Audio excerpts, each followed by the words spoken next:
नमस्कार साथियों, कैसे हैं आप सभी। आज अमेरिका की बात करने वाला हूं। अमेरिका के राष्ट्रपति डोनाल्ड ट्रंप ने एक नई नीति पर साइन किया है शनिवार को। उन्होंने वहां की आधिकारिक भाषा, ऑफिशियल लैंग्वेज, अंग्रेजी घोषित कर दी। English is now the official language of the United States. अब वहां अमेरिका में अंग्रेजी का वर्चस्व और ज्यादा स्थापित होने वाला है। पहले भी था, लेकिन अमेरिका कभी भी एक भाषा के बोलबाला वाला राष्ट्र नहीं था। वह बहुभाषा भाषी राष्ट्र था। अमेरिका में 350 से अधिक भाषाएं बोली जाती हैं, जिसमें मुख्य रूप से अंग्रेजी के अलावा वियतनामी भाषा, स्पेनिश भाषा, चाइनीज भाषा, हिंदी भाषा, अरेबिक भाषा, टुगालोग भाषा बोली जाती है। लेकिन अब अंग्रेजी इन लोगों को भी सीखनी पड़ेगी, इनके बच्चों को भी थोड़ा मजबूती से अंग्रेजी सीखनी पड़ेगी, क्योंकि वह ऑफिशियल लैंग्वेज हो गया है।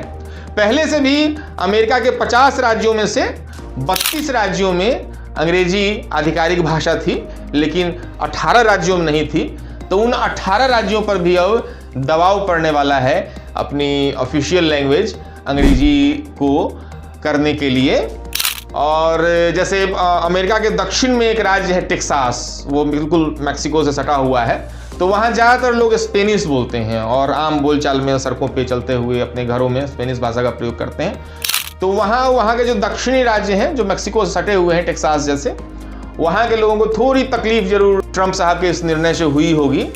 और इसको लेकर पहले भी इतिहास में भी विवाद होता रहा है। 2011 में अमेरिका के एक सीनेटर हुए, उन्होंने एक प्रवासी, अवैध रूप से प्रवास करके आने वाले जो लोग होते हैं, उनके अधिकारों के लिए लड़ने वाले जो कार्यकर्ता होते हैं, तो कार्यकर्ता लोग स्पेनिश भाषा वगैरह का प्रयोग कर रहे थे। तो सीनेटर ने कहा कि ये प्रवासी अधिकारों की बात करने वाले कार्यकर्ता लोग जो हैं, इनको अंग्रेजी में बात करनी चाहिए। तो राष्ट्रवाद के बढ़ने के साथ साथ वो भाषा की बहुभाषिकता कम होती है और एक राष्ट्र एक भाषा को लेकर के चीज़ें ज़्यादा गंभीर होना आरंभ हो जाती है। आप यूरोप में देख सकते हैं कि यूरोप में कैसे स्पेनिश बोलने वाले लोगों ने अपना एक अलग राष्ट्र बना लिया, और फ्रेंच बोलने वालों ने अपना अलग राष्ट्र बना लिया, जर्मन बोलने वालों ने अलग राष्ट्र बना लिया। तो भाषा के आधार पर जो राष्ट्र का निर्माण होता है, और ऐसा अमेरिका में नहीं था। वहाँ हर धर्म, जाति और भाषा को बोलने वाले लोग, बड़ी बहुलतावादी देश था वो। Federal government has taken the same action. The White House says designating English the national language promotes unity. तो उस बहुलतावाद को लेकर के थोड़े से असहज हो गए हैं ट्रंप। उनकी अपनी नीति है, नेशन फर्स्ट वाले मोड में चल रहे हैं। इसके अपने लाभ और नुकसान भी हैं, तो वो तो आगे आने वाले समय में पता चलेगा ही।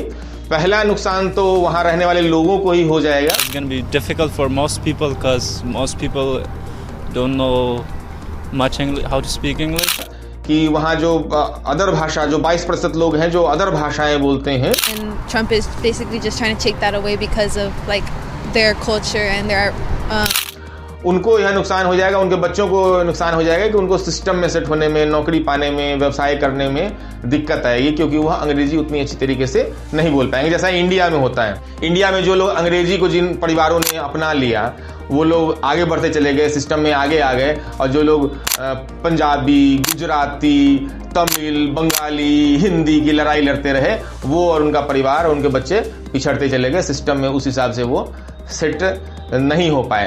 तो ये एक आने वाले समय में एक चैलेंज है जो ट्रंप की नीतियों के कारण होगा। लेकिन कुछ सिस्टम को फायदा भी है। जैसे फायदा ये हो जाएगा कि जैसे कोई सरकारी एजेंसी है, उसको आपस में तालमेल करने में, सूचनाओं के आदान प्रदान में सुविधा हो जाएगी। और लेकिन ये नीति जो बनाई गई है, ये पहले जो बिल क्लिंटन साहब की नीति थी उसके बिल्कुल उलट नीति है। बिल क्लिंटन साहब ने नीति बनाई थी अंग्रेजी में काम होगा, और अन्य भाषाओं में भी लोग अगर सेवाएं मांगते हैं या कोई दस्तावेज मांगते हैं, तो उनको ये दस्तावेज और सेवाएं उन भाषाओं में राष्ट्रीय एजेंसियों को उपलब्ध कराना होगा। अब नई नीति के हिसाब से जो एजेंसी के हेड होंगे, उनके विवेक पर छोड़ दिया गया है कि वो उनको सेवाएं अदर भाषा में, दूसरी भाषाओं में देना चाहते हैं कि नहीं देना चाहते हैं।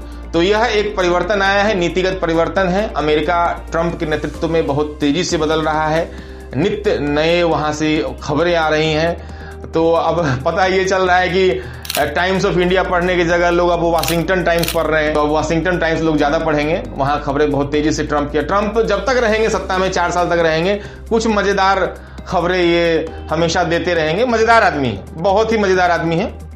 इन्होंने खुद अपना जो 2020 का चुनाव प्रचार है और 2024 का चुनाव प्रचार है, यह खुद उसका जो विज्ञापन है, चुनावी विज्ञापन, उन्होंने स्पेनिश भाषा में किया था। और उन्होंने तुरंत राष्ट्रपति बनते ही जो व्हाइट हाउस का ऑफिशियल वेबसाइट है, उस ऑफिशियल वेबसाइट से जो उसका स्पेनिश वर्जन था, ऑफिशियल वेबसाइट का, उस स्पेनिश वर्जन को ही हटा दिया। तो अब शायद वहां पे इंग्लिश वाला वर्जन ही बच गया है। तो ट्रंप की नीति है, उस पर शुरू से ही तेज गति से, तीव्र गति से कार्य कर रहे हैं। नीति क्लियर है, रास्ते में जो भी आएगा उसको हटाया जाएगा। चलिए फिर मिलते हैं किसी अगले वीडियो में। वीडियो अगर पसंद आई हो तो चैनल को सब्सक्राइब करके जाएंगे, और फिर मिलते हैं किसी अगले वीडियो में।